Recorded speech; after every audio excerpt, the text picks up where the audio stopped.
So recently I watched the movie Him, and honestly, it's wild. And it's not in a ha-ha goofy type of way, but in a what the type of way.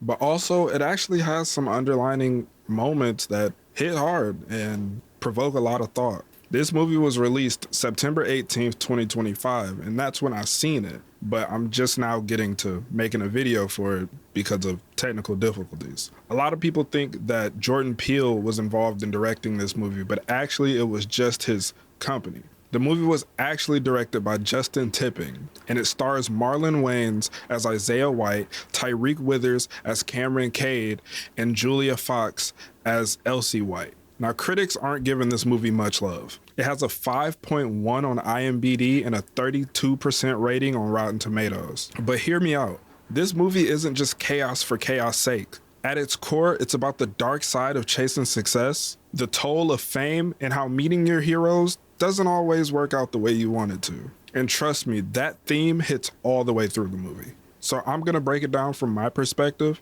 and you can be the judge of whether you like the movie or not. But before we get into this video fully, I wanna say, major spoiler alert, I'm gonna be talking about a movie. So if you don't want this movie spoiled for you, go ahead and click off the video now. If you don't care, grab a snack, hit that subscribe button, and let's get into it. The movie opens up with Cameron Cade as a kid, sitting there watching football with his family. We can look around the house and see that they are obsessed with not only this team, but Isaiah White, the quarterback. It goes on for a bit, and we actually end up on the game-winning drive for this team, and they actually win the game. Cameron's family is celebrating, but we pan back to the TV and see that Isaiah White has a terrible injury. This man's leg is snapped in half. Cam tries to look away, but his dad comes out of nowhere and forces him to look at this gruesome, gory injury. Right off the bat, this shows me this man's dad is crazy. You just forced this kid to watch someone's leg just hanging, but whatever. We then end up fast forwarding to present day where Cameron's actually preparing to enter the draft. You know, he's being interviewed, his whole family's with him, whatever. After the interview, it's getting kind of hot in here, let me roll my sleeves up. After the interview, Cam decides to go back to his old football field and throw the ball around a little bit. We get a shot of him throwing the ball at the goalpost, and this man is hitting the goalpost, not going through the goalpost, but hitting the goalpost. Something I've only ever really seen someone like Tom Brady do on video, and I don't even know if it was real, but his accuracy is insane. He's a really good quarterback. After throwing the balls for a minute, he obviously has to go get them, so he goes to walk over to pick up the balls, and one of them is spinning like it's a spinning top. And as he goes to pick it up, he gets smacked by a jacked dude with a hammer dressed up as the devil. And we end up cutting to Cam sitting in the hospital, and we can assume it's some months after this injury has happened because they're talking about his recovery. And he has a brain fracture, and his doctor's I don't know when he'll be ready for football as a doctor. And Cam's what about as a friend? You know, he's stressed because he just entered the draft. He gets this head injury that's unfootball related, and now everyone's questioning whether or not he can make it. And he does end up going to the football combine, but with the stress of the people around him and his family members, he just decides not to compete. After the combine, Cam decides to go to a party, let off some steam, and he ends up getting a call from his agent saying that the Saviors, the same team that Cam idolized, and the team of this quarterback that Cam idolized, called and said they want him to go train with Isaiah White for the weekend to see if they want him on the team. And obviously, he packs his bags and he's gone. He goes straight there. And we get a shot of them riding up to the house, and Isaiah has some very crazed fans. There's people dressed up in goat costumes with the horns and stuff, which is a reoccurring thing in this movie. There's a lot of goat references or just horned animal references in the movie. And I think it ties into him being quote unquote the goat, and also ritualistic things that's gonna happen. But Cam eventually pulls up to the house, and he walks in and he meets Isaiah, and Isaiah's working in his workshop thing. You know, people get rich and they just start doing shit, and he's skinning a deer. And before Cam can even say anything, Isaiah acknowledges that he knows who he is, and he talks about passes that he made in college or in high school or something. And this makes Cam giddy. My idol knows who I am. And Isaiah tells him, hey, don't be a mascot. And he gives this backstory to the sport of football, how Native Americans, had a lot of involvement in creating the sport of football and helping evolve the sport of football. And at the end of the day, they just made them mascots. After this, we end up getting a jump cut to like a workout session with Gucci Mane's Lemonade over it. The music selection in this movie is top tier. We end up getting to see Marlon Wayans' physique for this movie, and I did hear he had to train really hard to get in shape for this movie, and well done, Marlon. You did a great job, man. After this workout sequence, Cam ends up meeting his trainer, or Isaiah's personal trainer, or doctor. We'll call him doctor. They have this moment where they tell him to take his pants off for a physical, and at first he's like, why do I need to take my pants off? So they start bullying him, saying he has a small penis. It's a physical, man. Wait, you got a baby dick or something? Marco, what you got for baby dick? Nothing. Couldn't fix mine. Eventually, he takes his pants off. And, they weigh him up, get the physical over with, bully him a little bit more. And we end up getting a cut to meeting Isaiah's wife, played by Julia Fox. And she's advertising crystal sex toys. And when Cam walks in, she is like really, really excited to meet him. Like, overly excited to meet him. And after they have their little exchange, she leaves, but not before giving him his very own crystal sex toy. After this, I guess Cam and Isaiah go to recover from their workout, and they're sitting in this like recovery room, and Isaiah's getting blood drawn and like saving it for later. And Cam's kind of like, what's going on here? And Isaiah's like, my blood oxygen level's high. Good for a rainy day. You gonna put it back in, twin? And Isaiah asks Cam if he wants some, and Cam's like, nah, bro, I'm good. And Isaiah just walks out the room. After that, the doctor just comes up and like sticks a needle in Cam's arm and injects him with some strange liquid that looks awfully a lot like bro's blood. And we break out into another running sequence with amazing music, amazing soundtrack selection, and Cam just can't keep up with Isaiah. And he ends up collapsing out in this desert and having a hallucination of this same person that hit him over the head with like a hammer that gave him his injury. But at the time, he didn't know it was a hallucination, and he wakes up to Isaiah like trying to help him and get him up. And eventually Isaiah gets him back into the training facility, and he's like, I brought some people over to throw the ball around, but if you're too tired, you can sit right here. And once again, this doctor walks up to Cam and he injects him with this strange liquid. And he's like, I told you you'd thank me. Stop sticking my mans. But Cam gets a boost of energy and he goes out there and they're training and they're throwing the ball around. And I guess Isaiah's like, let's up the stakes. Somebody stand in front of this football throwing machine. Cam's like, why is somebody standing in front of this machine? And as they're just throwing the ball, once a mistake happened, boom, football to the face. Cam's like, what the fuck? And while being confused, he, drops the ball again. Boom, another football to the face. And so eventually he locks in for a little bit, and they have this scene that you see in the trailer when Marlon Wayans is like, set hot. And, my guy is over here just being pummeled in the face with footballs to the point where his nose is like broken. He's missing teeth. And there's a part where Isaiah gets in Cam's face because everyone's messing up. And Cam's like crashing out on him and blaming everybody. And Isaiah gets in his face and like tells him, you're the quarterback. All the blame falls on you. All the glory falls on you. Get your head in the game. And I'm like, okay, that's a good lesson. But did we have to teach it this way? After this, we get another recovery scene of Cam recovering in like this hyperbolic chamber, and he's once again hallucinating. It cuts and he wakes up that next morning like he's just over it. He's smiling in the mirror, he's tripping, and we go back to the training facility and there's a scrimmage game going on. Everyone's in full gear and Cam's kind of like, yo, I thought we was going slow today. Why are y'all hitting hard? Marlon tells him, this ain't no game, man. How bad do you want this? What are you willing to sacrifice?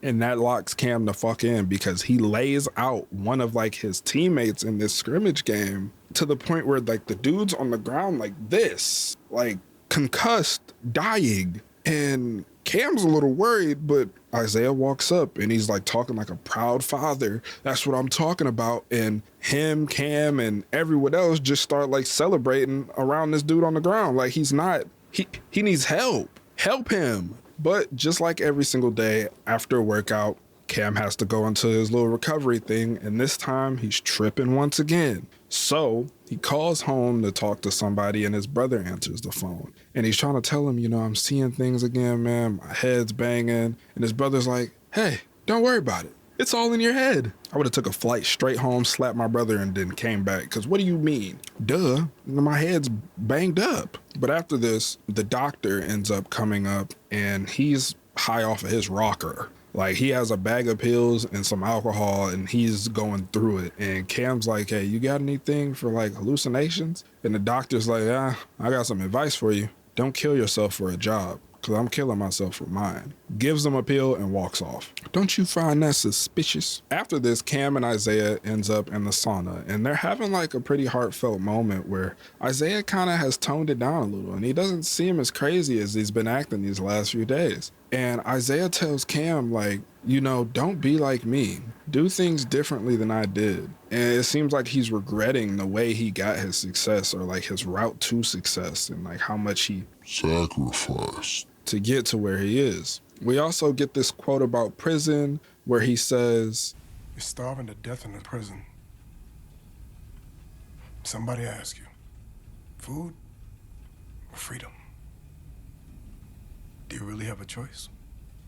and I mean, like, I get it, because he's talking about like starving, ain't about to die of starvation, and they give him the option to leave or eat. And I feel like he's taking that correlation between his career and what he did to like get to where he's at, because he had a pretty bad injury, and then all of a sudden he's like the greatest quarterback of all time. Interesting. But after this, Isaiah leaves to go study film, which is something he says a lot in this movie. And once we get to the end, you'll realize like he's not studying film. A crazed fan comes in and tries to attack Cam. Cam ends up defending himself and chokes her the fuck out. But as he's trying to leave the sauna, I guess the door is locked, and Isaiah's like watching from the outside on some creep shit. And I'm like, did he send her in here? But once she gets back up and tries to attack Cam again, he opens the door and like grabs her. And she's like, oh, I love you. And he like kisses her and then kills her.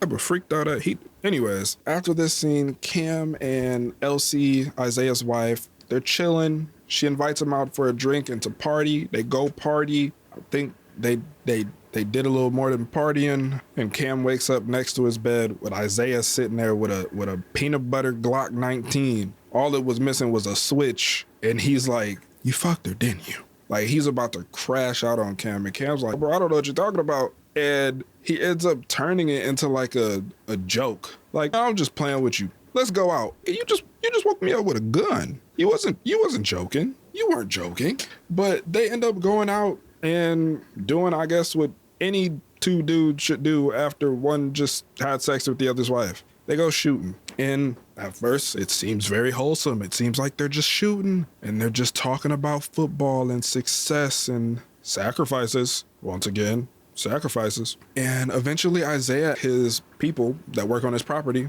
bring out another target. And they bring out like this mascot. And I guess it's like a rival team's mascot or something. I don't know. But I do know something. There was a person in that costume. And Cam doesn't know this, but the audience knows there was a person in that costume. And Isaiah was like, shoot it. And he shot it. And it fell over. That person fell over. After this, we get kind of like this photo shoot sequence of Cam looking like he's modeling for Calvin Klein. And then we get like an interview thing. And before the interview, actually, we get some narration from Isaiah making more Native American connections to the sport of football and to whatever the hell he did to fix that fucked up leg. Old tribes made men by dragging boys into the wild. Feed them roots and smoke and blood. Visions came. And that blood they were fed was that of their fiercest warrior. So their spirit could be passed on to that boy who survived. Left a kid, returned a king. Football's no different. Only now, boys aren't dragged. They're drafted. And the gods sit in skyboxes. I think I forgot to mention at the beginning that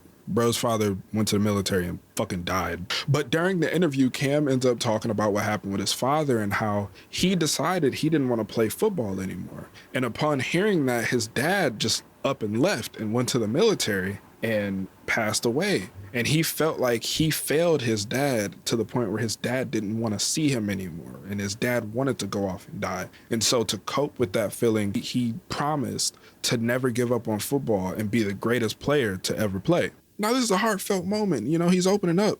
Interviewers don't care. They're just dusting his shirt off, making sure they get the shot. Isaiah's sitting in the background just like, and afterwards, I think Elsie ended up hearing him and they were sitting and she was like, do you really want to do this? Do you really want to play football? Because you shouldn't if you don't. You really shouldn't if you don't. She knows some. She for sure knows some. But that's besides the point. Cam's like, yeah, I want to. And she's like, well, all right, there's going to be a party tonight and the team owners are thinking about signing you. Come on through. And so they go to this party and it's at like a weird convenience store that's abandoned. And he's like, this is an odd place for a party by like billionaires. And she's like, well, you know, they just wanted to be secret and with the weird rituals they be doing. With the what? With the what? I would have left. Fuck that. Rituals. Secrecy. Billionaires? I'm good.